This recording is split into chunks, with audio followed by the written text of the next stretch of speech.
100 દિવસની ચેલેન્જનો આજે દિવસ 21. યાત્રા ગમે તેટલી મોટી હોય પણ શ્રી ગણેશના આશીર્વાદ વગર શરૂ થતી જ નથી. દરેક ડ્રાઈવને સેફ અને પોઝિટિવ બનાવવા માટે અમે લઈને આવી ગયા છીએ ગણેશના car dashboard. Handcraft, elegance design and best premium ક્વોલિટીમાં બની જશે.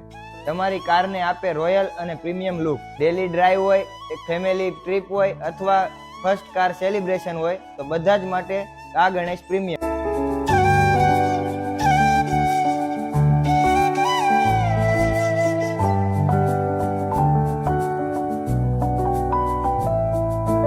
देखो तो इधर से देखो. બ્લેસિંગ, બ્યુટી અને પરફેક્ટ લુક આપતી આ પ્રોડક્ટ જો લેવા માટે આજે જ અમારો કોન્ટેક્ટ કરો. Dry safe, dry bless Ganeshji સાથે આવી જ નવી પ્રોડક્ટ જોવા માટે આજે જ અમારું આઈડી ફોલો કરો. ચાલો કાલે પાછા મળીએ.